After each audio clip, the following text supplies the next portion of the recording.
सिद्धार्थ, ये गलत फॉर्मूला है। अगर एग्जाम में तुम ये अप्लाई करोगे ना तो नंबर की जगह अंडा मिलेगा। विनी, जाओ मुंह धोकर आओ। क्लास स्टार्ट हुई नहीं कि तुम्हें नींद आने लगी। अरे रूही दीदी, ये आपका फेवरेट सब्जेक्ट है, विनी का नहीं। और वैसे भी क्लास स्टार्ट होके आधा घंटा हो चुका है और आपको पता भी नहीं चला। Okay, I know. तुम सब लोगों को ब्रेक चाहिए ना, इसीलिए सब लोग एक ही सुर में बात कर रहे हो। ठीक है, 15 मिनट का ब्रेक लेते हैं, तब तक मैं भी एक कॉफी पी लेती हूँ। 15 मिनट बाद मिलते हैं।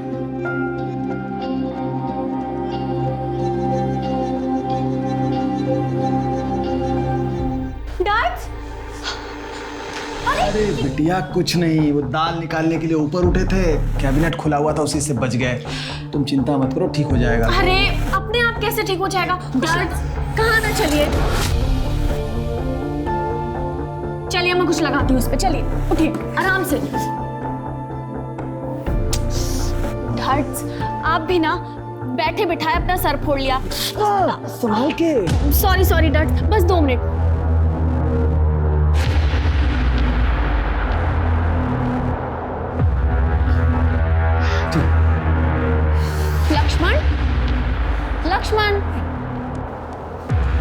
लक्ष्मण, छुपने से कोई फायदा नहीं है, मैंने देख लिया है तुम्हें।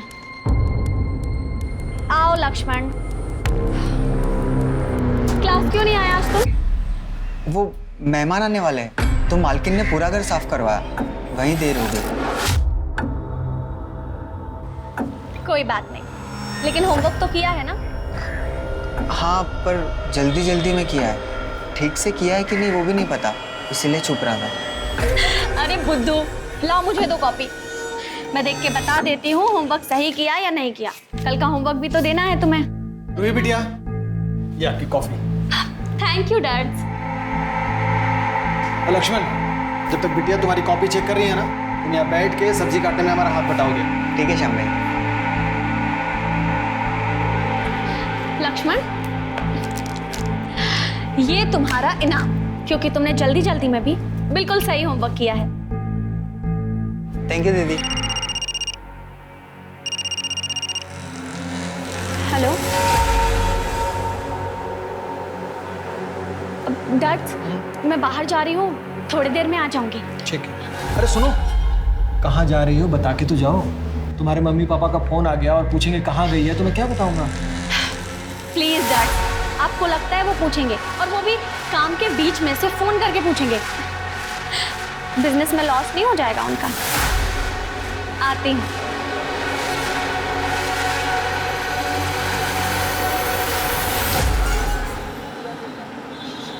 इतने से खांसी थी मम्मी को, कब से बोल रहा था टेस्ट करा लो, पर सुनती कहाँ है। आज सुबह खांसी में मुंह से ब्लड आया, हॉस्पिटल लेकर भागा, टेस्ट कराया तो पता चला उन्हें टीबी है, वो भी लास्ट स्टेज। मुझे तो समझ में नहीं आ रहा मैं क्या करूँ। एक काम करो, तुम ये रखो और टेंशन मत लो, सब ठीक हो जाएगा। थैंक यू रूही, पर इतने से कुछ नहीं होने वाला, लंबी ट्रीटमेंट चलेगी। अभी ये रखो, फिर हम देखते हैं, मैं कुछ अरेंज कर लूंगी। अभी तुम आंटी के पास जाओ और उनका ख्याल रखो, अपना भी। ठीक है। सुनो, ये तुम्हारी आंखें इतनी रेड रेड सी क्यों लग रही हैं? तुम ठीक तो हो ना? हाँ, वो रात भर सोया नहीं ना, हॉस्पिटल में था तो थक गया हूँ। मैं चलता हूँ, मुझे लेट हो रहा है हॉस्पिटल के लिए। ठीक है ना?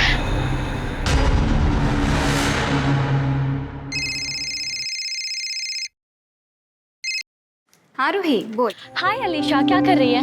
कुछ नहीं, बस अभी जस्ट कॉलेज से आई, लंच बना रही थी। तूने बताया ही नहीं, तेरा असाइनमेंट कैसा था? अरे बहुत ही अच्छा, तेरे नोट्स इतने क्लियर होते हैं ना कि मुझे सब समझ में आ जाता है।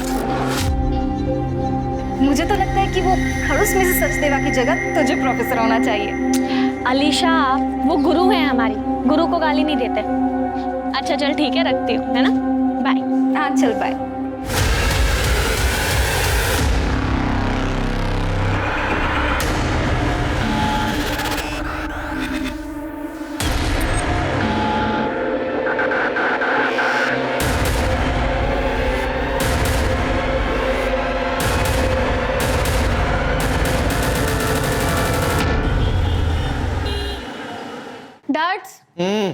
डैड मॉम डैड का कॉल आया, बताया उन्होंने वो कब तक आएंगे। अरे बिटिया, बार बार एक ही बात पूछने से बात बदल थोड़ी जाएगी हैं? आ जाएंगे जब उनको आना होगा। तुम थक गई होगी, जाके सो जाओ। नहीं डैड, 2 दिन हो गए मैंने उनका चेहरा नहीं देखा। आज तो मैं तभी सोऊंगी जब वो आ जाएंगे। तब तक हॉल में बैठ के टीवी देखती हूँ।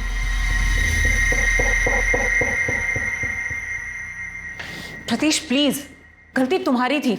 आज तुम्हारी वजह से ना ये डील गई हमारे हाथ से। Why are you blaming me? बताओ मुझे।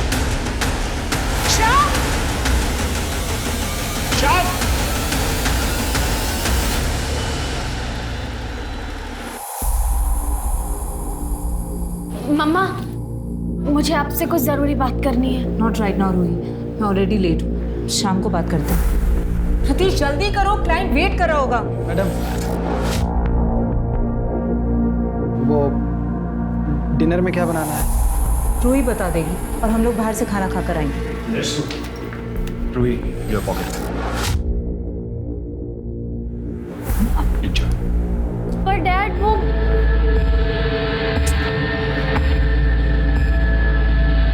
डैड, आप ठीक हो ना? कल रात को जो कुछ भी हुआ उस बात से आप बहुत परेशान होगे ना? नहीं बेटा।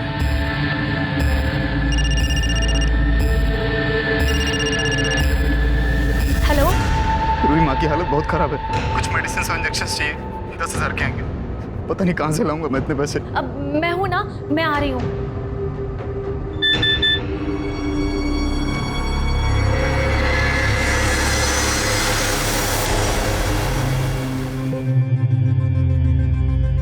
अरे रूही, क्या हुआ? मूड क्यों ऑफ है तुम्हारा? मम्मी पापा से झगड़ा हो गया?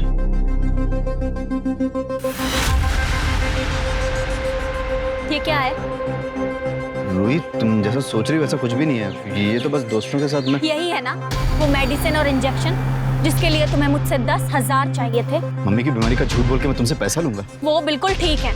मेरी अभी उनसे बात हुई और तुम्हें तो मुझे थैंक यू बोलना चाहिए कि मैंने उन्हें ये नहीं बताया कि उनका बेटा लेने के लिए उन्हें हॉस्पिटल तो क्या मौत की कगार तक पहुंचा चुका है। मेरी बात सुनो, मुझे भरोसा करो, मैं ऐसा नहीं हूँ।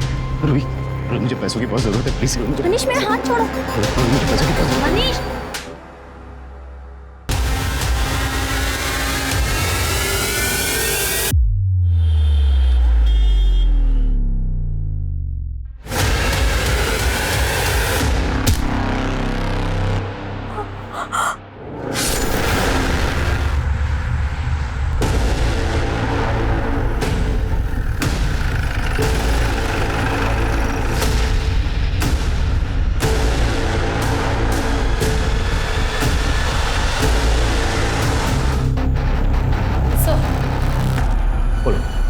सर बहुत बुरी तरीके से मारा गया है। सर पर चोट के निशान और पेट पर 3 बार चाकू से वार किया गया। सर देखकर तो ऐसा लग रहा है कि रेप हुआ है और वो भी बहुत ब्रूटली। और सर प्राइवेट पार्ट पर बहुत गहरे चोट के निशान। सर हम रेस्टोरेंट के बिजनेस में कल शाम को मिस्टर एंड मिसेस बैनर्जी के यहाँ पर थे। उनके बिजनेस में पार्टनरशिप की डील के बारे में डिस्कशन चल रहा था। वहाँ से लौटते हमें सुबह के 4 बज गए। सर जैसे हम घर में घुसे हमने देखा रूही के कमरे का दरवाजा खुला है। रूही हमेशा ना अपने कमरे का दरवाजा बंद करके सोती थी। रूही? रूही? क्या हुआ साहब?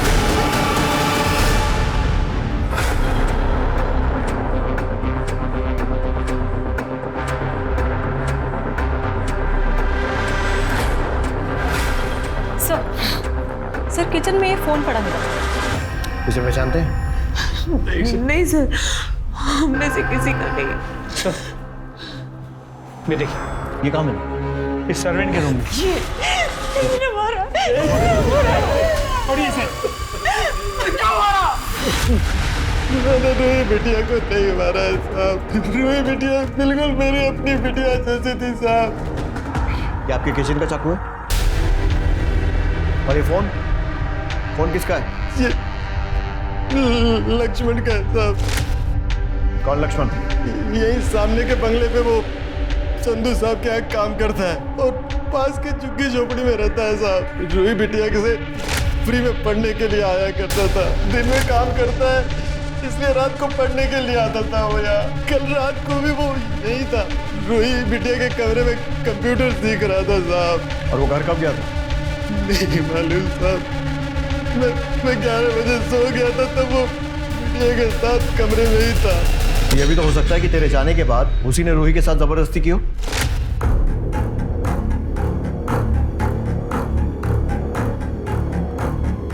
लक्ष्मण, लक्ष्मण ये क्या कर रहे हो तुम?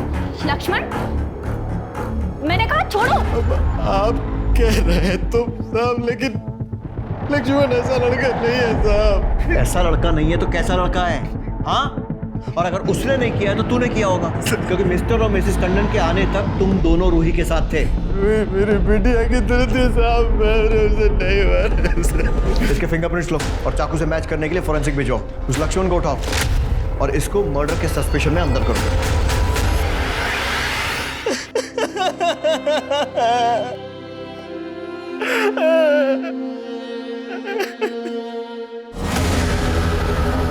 लक्ष्मण घर ये बाजू वाले खोले में साहब। उधर? लेकिन वो घर पे नहीं साहब। कहाँ गए? कल सुबह 10 बजे काम पे गया था, तब से घर नहीं आया साहब।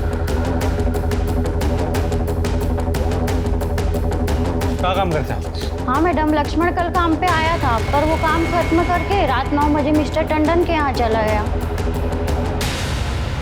मिश्रा, पक्की बात है कि लक्ष्मण गायब नहीं हुआ है, फरार हो गया। मिश्रा, इसके नाम को बोलो जारी करो। जी सर।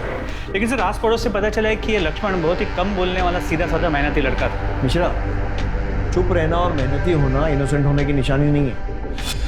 अपने करियर में बहुत सारे क्रिमिनल देखे हैं मैंने, जो दिखते सीधे हैं लेकिन होते बहुत टेढ़े हैं। रूही के लैपटॉप में मोबाइल से कुछ मिला? सर रूही के लैपटॉप से पता चला कि वो बच्चों को ऑनलाइन ट्यूशन देती थी।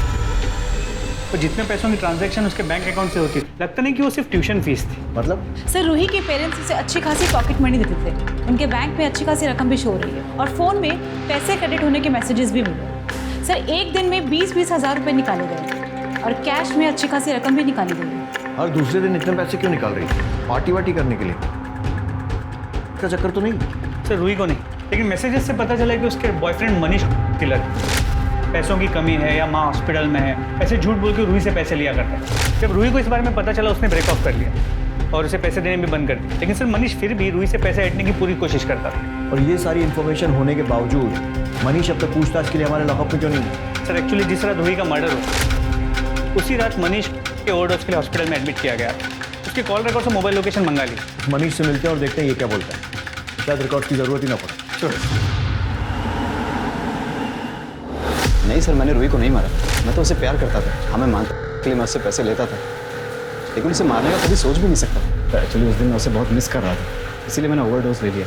सच ये है कि तू रूही के घर गया, उसका रेप किया और उसके बाद उसे मार दिया और अपने घर वापस आकर अपना बदला पूरा होने की खुशी में ओवरडोज ले लिया। नहीं सर, मम्मी की कसम सर, इस बार मैं सच बोल रहा हूँ। ना मैं उसके घर गया, ना मैंने उसे मारा है सर। वो हम पता लगा ही लेंगे। उसको यार रिहैब सेंटर में कस्टडी में रखो।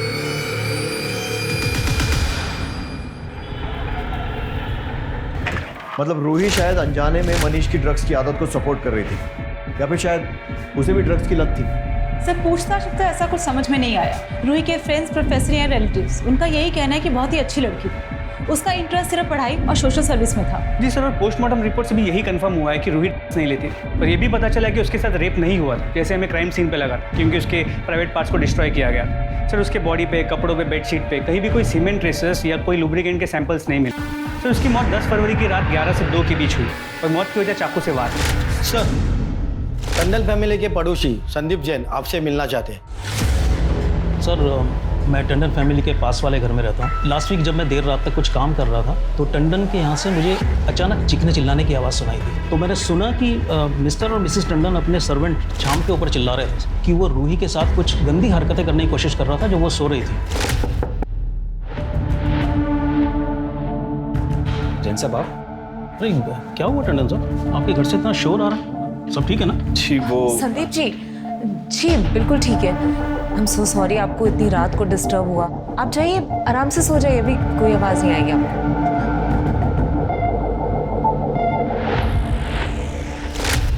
आपने सिर्फ सुना था या आपको भी लगता है कि ऐसा कुछ हो सकता है? सर मैं कुछ बोल नहीं सकता, पर जो एक नौकर और मालिक के बीच में फ़र्क होना चाहिए ना, वो मुझे रूही और शाम के बीच में कभी दिखाई नहीं। इनफैक्ट रूही शाम से कुछ ज़्यादा ही फ्रैंक थी। मिस्टर और मिसेस टंडन दोनों बहुत मनी माइंडेड है, पैसे के पीछे भागने वाले, लेट नाइट पार्टीज करने वाले और भी जाने क्या क्या बकवास। बकवास मतलब? साफ साफ बताइए। सर मैंने बहुत गलत बातें सुनी हैं उनके बारे में कि वो अपने बिजनेस को बढ़ाने के लिए कुछ भी करने के लिए तैयार है। एग्जैक्टली पता नहीं, लेकिन आई थिंक उस दिन भी वो ऐसी किसी पार्टी में थे। मिश्रा, पता करो मिस्टर और मिसेस टंडन उस रात कहाँ थे और क्या कर रहे थे।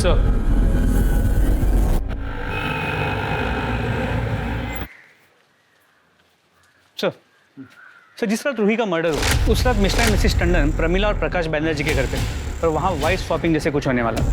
सर बैनर्जी के बेटे नील ने रूही को सोशल मीडिया पे वार्निंग भेजी थी कि वो अपने माँ बाप को फ़ोन करके समझा दे, क्योंकि उसके माँ बाप मिस्टर एंड मिसेस बैनर्जी को कोई गंदा गेम खेलने के लिए फोर्स कर रहे हैं और अगर रूही ने ऐसा नहीं किया तो उसकी कीमत रूही को चुकानी पड़ेगी। और सर उसके बाद देर रात मिसेस टंडन मिस्टर बैनर्जी के साथ अकेले कहीं बाहर गई।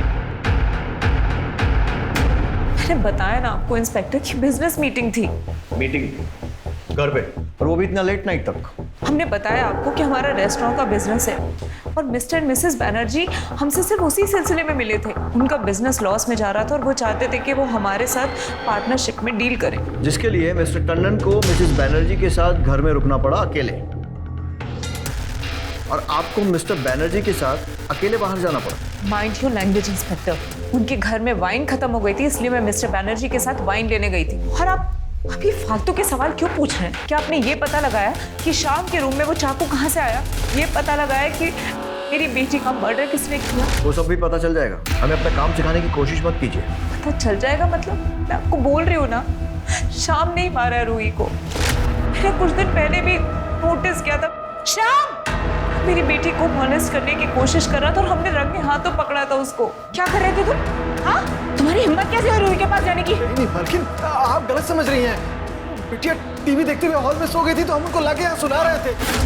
हमने अपनी आंखों से देखा है कि तुम क्या कर रहे थे। वो सो रही थी और तुम उसका फायदा उठाने की कोशिश कर रहे थे। नहीं साहब, नहीं। मॉम, डैड, ये क्या कर रहे हैं आप लोग? डैड्स पे इतने घटिया इल्जाम कैसे लगा सकती हैं आप? हमें कुछ नहीं पता है रूही। हमने अपनी आंखों से देखा है कि क्या करने की कोशिश कर रहा था। नहीं मैडम, हमने ऐसा कुछ नहीं किया। नहीं मॉम। सर शोर सुनकर मिस्टर जैन आधी रात को हमारे घर आ गए, तो जैसे तैसे हमने उन्हें सॉरी बोलकर वापस घर भेज दिया। उस रात मुझे शाम पर बहुत गुस्सा आ रहा था। मैं उसे आधी रात को घर से बाहर निकाल देता, लेकिन रूही ने मेरी एक बात नहीं सुनी। रूही ये मानने को तैयार नहीं थी कि शाम ऐसा कर सकता है। एक्चुअली पता है, किसी की गलती नहीं है, गलती हमारी। ऐसे छोटे लोगों के साथ हमने हमारी बेटी को मिलने दिया। आई एम श्योर सर, ये लक्ष्मण है ना, ये मेरी बेटी के मर्डर में इन्वॉल्व है, इसीलिए वो गायब है। हाँ, प्लीज उसे ढूंढिए, मेरी बेटी को इंसाफ दिला दीजिए।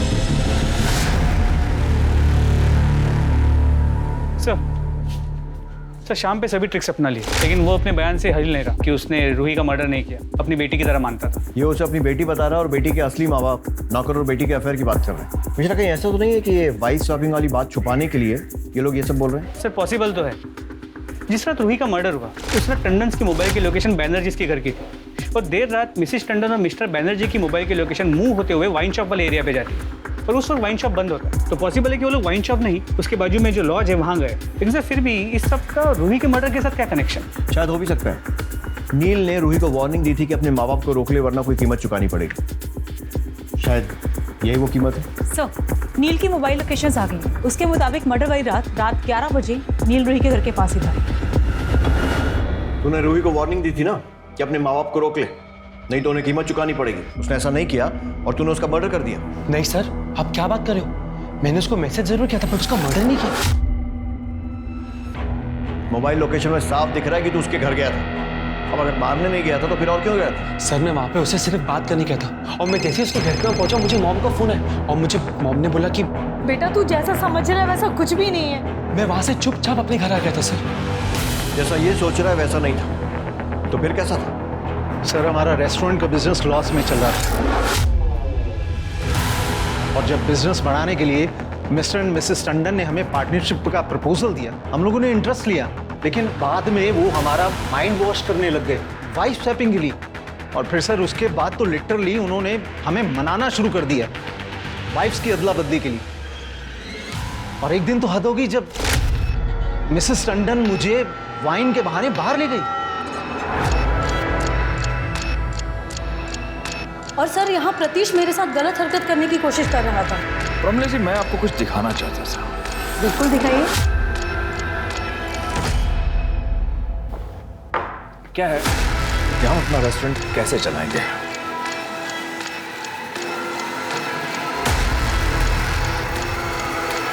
ये क्या कर रहे हैं आप? ये क्या बदतमीजी है? और जब मैंने उन्हें कहा कि अगर वो इस तरह से रेस्टोरेंट चलाना चाहते हैं तो हम अपना रेस्टोरेंट बंद रखना ज़्यादा पसंद करेंगे, और जब हमने उनकी शर्तें नहीं मानी तो वो दोनों अपना मूड खराब करके तकरीबन सुबह 4 बजे तक हमारे घर से चले गए। आप रूही के केस में इन्वेस्टिगेशन कर रहे हैं या फिर हमें बदनाम करने की कोशिश? इतना घटिया वाइफ स्वैपिंग का इल्जाम। ये इल्जाम हमने नहीं, मिस्टर एंड मिसेस बैनर्जी ने लगाया आप दोनों पे। अगर उन्होंने भी लगाया ना तो भी हम इसे मानने से डिनाई करते हैं। कहा था ना मैंने आपसे कि ये कपल भरोसे के लायक नहीं है। कैसा भरोसा? पार्टनरशिप में परसेंटेज को लेकर हर वक्त नई बात रखते थे। मैंने कहा था प्रतीश से कि पैसा लगाने से पहले सब कुछ कंफर्म कर लो, लेकिन इन्होंने मेरी एक बात नहीं मानी। और अब जब इतना पैसा लगा चुके हम तो वो इस डील को कैंसिल करने के बहाने ढूंढने के लिए हम पर ये इतना घटिया वाइफ स्वैपिंग का इल्जाम लगा रहे हैं। सर, आपके कॉल रिकॉर्ड्स में एक नंबर मिला है जिससे अक्सर आपकी बातें होती हैं। किसका नंबर है? ये तो हमारे बेटे जय का नंबर है। कहाँ है? बुलाइए उसे। अब सर वो एक्चुअली यहाँ नहीं रहता है, वो नोएडा में हॉस्टल में रहता है।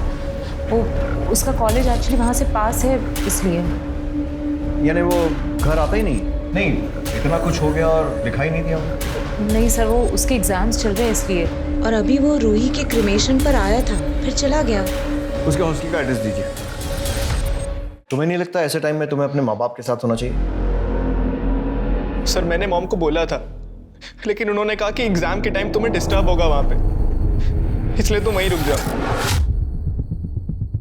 वैसे नोएडा इतना दूर नहीं है दिल्ली से कि एग्जाम देने नहीं जा सकते। क्या 10 तारीख को रात को 11 से 2 के बीच में कहाँ थे? हॉस्टल में अपने रूम में था, पढ़ाई कर रहा था। कोई और है जो तुम्हारी इस बात को कंफर्म कर सके? हाँ सर, हमारे हॉस्टल के जो वार्डन है बलविंदर सिंह, आप उनसे पूछताछ कर सकते हैं सर। मिस्टर, अर्जेंट बेसिस पर इस जगह के कॉल लोकेशन और मोबाइल रिकॉर्ड्स निकलवाओ। जी सर, लेकिन सर मुझे अब भी लगता है कि ये मर्डर मिस्टर मिसेस टंडन या फिर शाम ने लक्ष्मण के साथ मिलकर किया। चल शुरू हो जा, बोलना। आपको जितना मारना है मार लो साहब, पर फिर भी मैं वही कहूँगा कि मैंने रूही बिटिया के साथ कुछ भी नहीं किया है। 17 साल मैंने उसको पाल पोस कर बड़ा किया है। प्यार से मुझे डैड्स कह के बुलाती थी। डैड?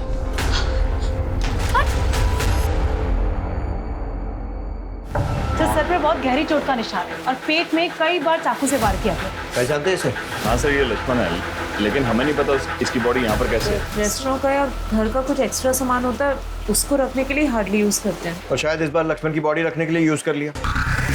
सर, अगर हमने लक्ष्मण की बॉडी यहाँ रखी होती तो खुद आपको सामने से फोन करके क्यों बताते? ठीक इसीलिए, ताकि हम ये सोचें कि आपने अगर बॉडी रखी है तो आप क्यों फोन कर रहे हैं। बहुत पुरानी ट्रिक है, हम बहुत सारे केसेस में और आप लोग बहुत सारी फिल्मों में देख चुके होंगे। आप जैसा सोच रहे हैं सर, ऐसा बिल्कुल नहीं है। हमने कुछ नहीं किया। ऐसे लोगों को तो मैं अपने घर में भी घुसने नहीं देता। ये रूही थी जो सबको सर पे चढ़ा रखा था। ये शाम, ये लक्ष्मण। बॉडी को पोस्टमार्टम के लिए भेजो और पूरे रूम की अच्छे से तलाशी लो, देखो कोई एविडेंस मिलता है।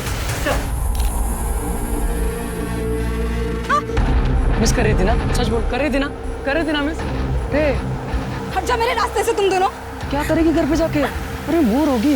मैं हूँ क्या? कंपनी दूंगा तुझे। मेरी चप्पल कंपनी देगी तुम लोगों को। बचाओ!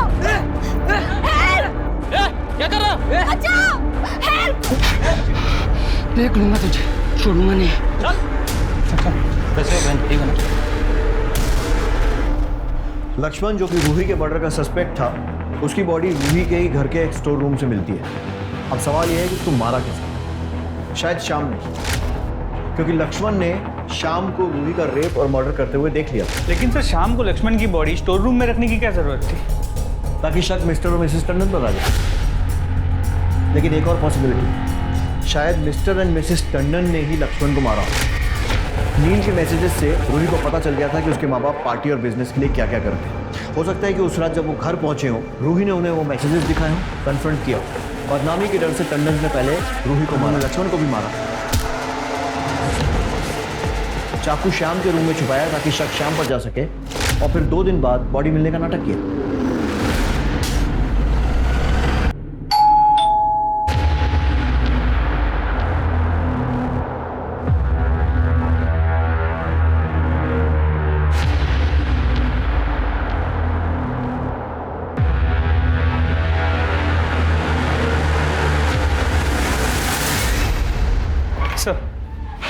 सर मनीष ने हमसे झूठ कहा था।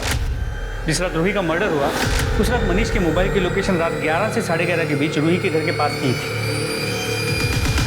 मनीष, मैं कह रही हूँ चले जाओ यहाँ से, वरना मैं बस एक आखिरी बार 10,000 रुपए दे दो प्लीज। मनीष, मैंने तुमसे कहा ना तुम चले जाओ, वरना मैं शोर मचा दूंगी, समझे तुम?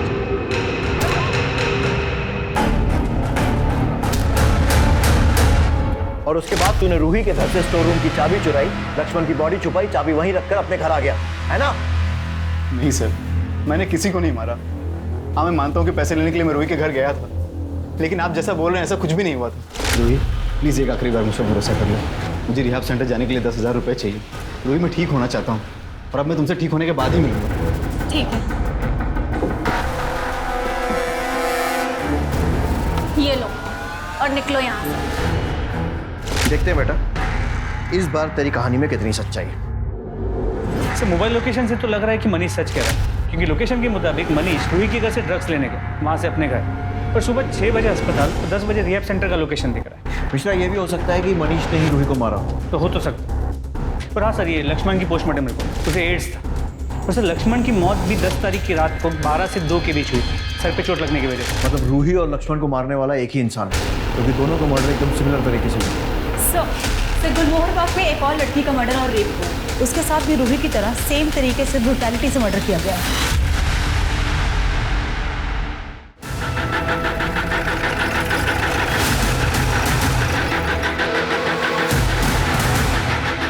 चेक करो।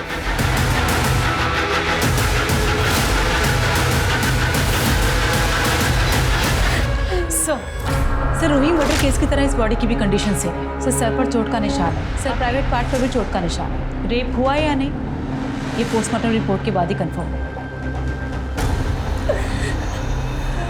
शीतल जी आपकी हालत समझते हैं, लेकिन हमें भी ड्यूटी करनी पड़ेगी। सर अलीशा 1:30 बजे कॉलेज से घर आती है और मैं ऑफिस से 5:30 बजे। अलीशा घर में अकेली ही रहती है और आज मैं घर आई तो यूं से।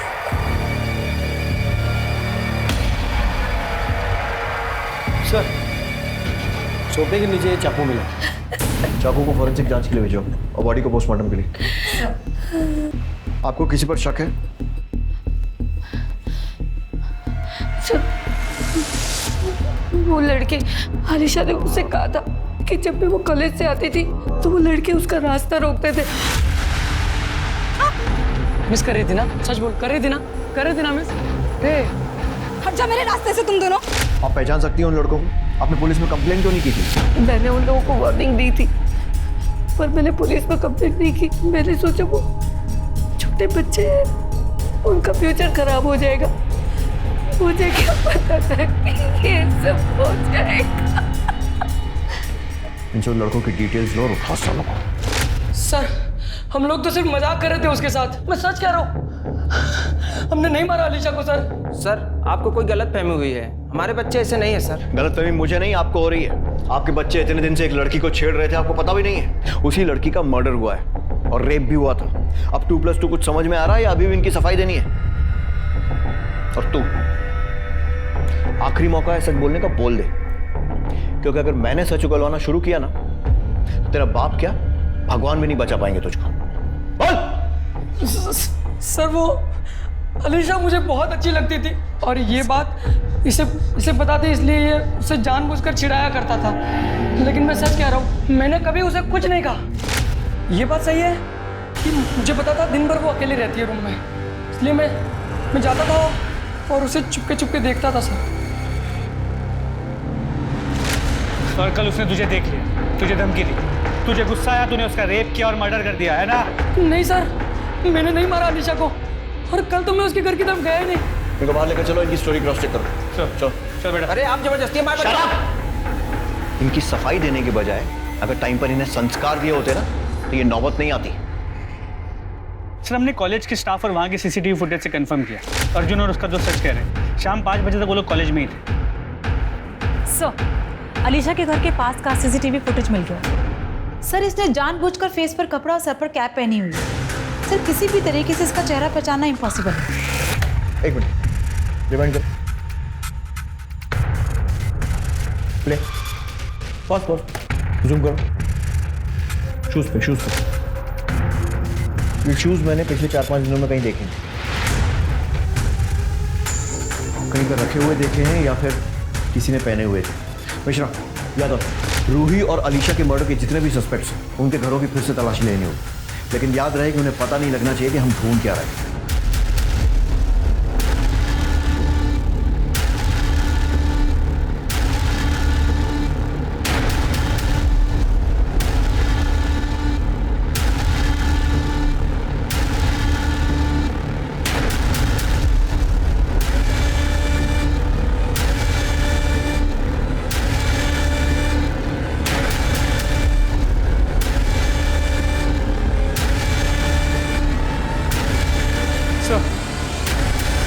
जूते तो नहीं मिले, लेकिन ये फाइल मिली। ये देखिए।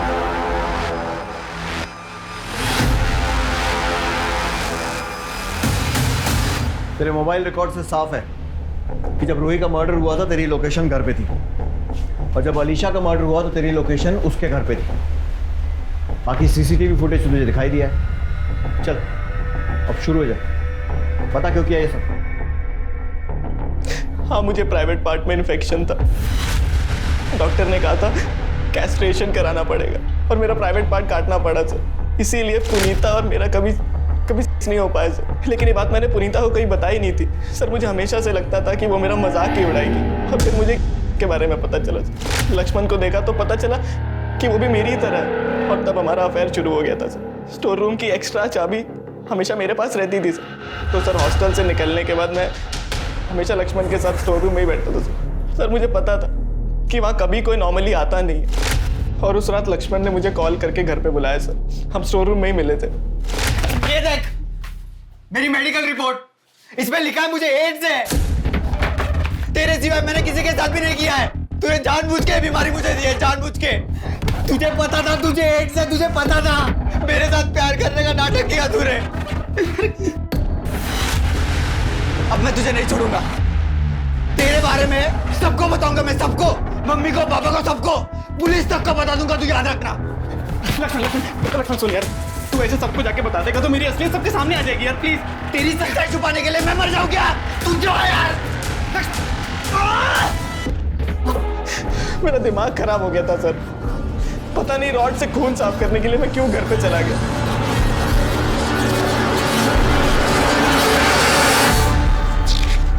जय, तुम इतनी रात को? और ये तुम्हारी मेडिकल रिपोर्ट्स मुझे मॉम डैड के कमरे में मिली। इसमें लिखा है कि तुम्हारे प्राइवेट पार्ट्स में इन्फेक्शन था, इसीलिए तुम्हारा क्रस्टेशन कराना पड़ा। शायद इसीलिए पुनीता ने तुमसे ब्रेकअप कर लिया। हाँ, काटना पड़ा मुझे। नामर्द हूं ना मैं, यही कहना चाहती हो ना तुम? हाँ, मैं पुनीता के साथ कुछ नहीं कर पाया।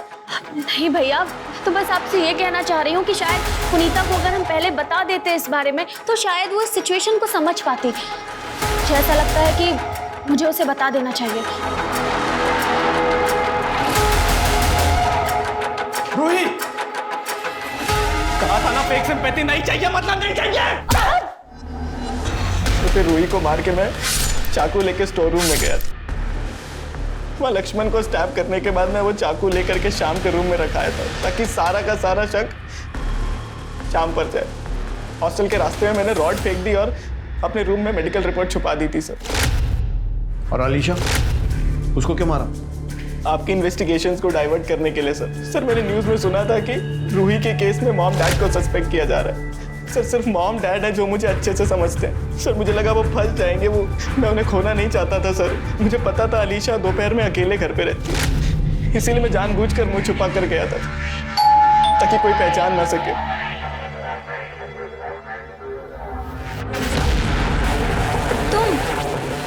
तुम यहाँ क्या कर रहे हो? अलीशा, मुझे तुमसे रूही के मर्डर से रिलेटेड कुछ बात करनी थी। हाँ? अंदर आ सकता हूँ मैं? हाँ। अच्छा।